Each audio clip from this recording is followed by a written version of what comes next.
friends, this is Dr. Nupur Agarwal, pediatric occupational therapist.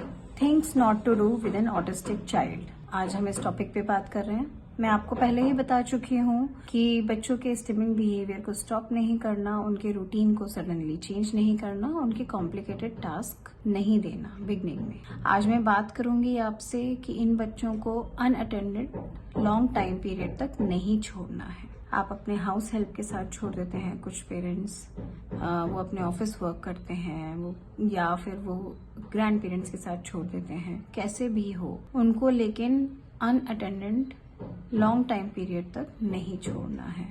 उनको कोई ना कोई किसी भी एक्टिविटी में एंगेज करके रखें। बाकी आपको इस वीडियो में और जानने मिलेगा कि हमें क्या कराना चाहिए उनके साथ, किस तरीके से उनका टाइम यूज करना चाहिए मीनिंगफुली। और नेक्स्ट पॉइंट है, हमें don't use only one learning technique. हमें एक ही लर्निंग टेक्निक को यूज नहीं करना है। हमें मल्टी सेंसरी एनवायरनमेंट उनको प्रोवाइड करना है, जिसमें अलग अलग तरीके से उनको रीइंफोर्समेंट मिले और उनकी लर्निंग फास्ट हो। तो ये कौन कौन से एनवायरनमेंट है जिनसे बच्चों की लर्निंग फास्ट हो सकती है, ये आपको इस मेरे वीडियो में देखने को मिलेगा। तो मैं आशा करती हूँ कि आप ये वीडियो मेरा अंत तक देखोगे और जो भी क्वेरीज हो, कुछ भी कमेंट्स हैं तो प्लीज आप मेरे से जरूर पूछिए।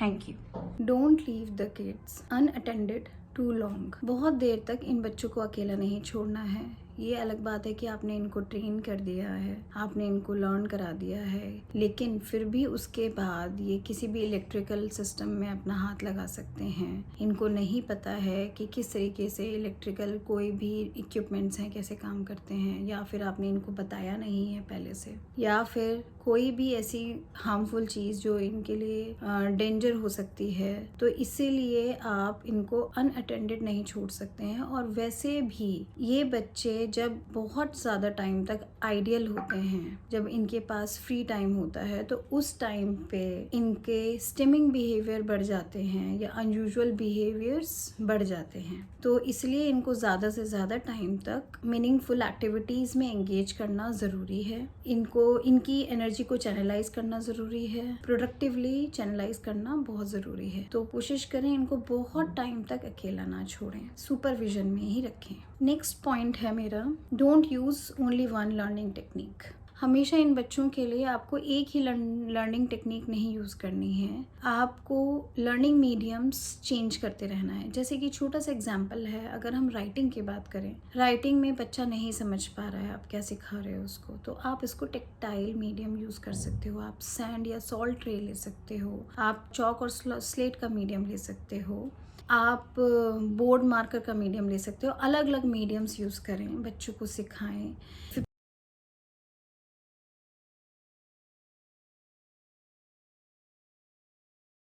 पहले फिंगर टेक्टाइल परसेप्शन से बच्चे को समझ आएगा कि एक्चुअली मैं क्या बना रहा हूँ, उसको समझ आएगा, अवेयरनेस होगी। तो इस तरीके से धीरे धीरे धीरे धीरे करके फिर आप इनको पेंसिल पे लेकर आ सकते हैं।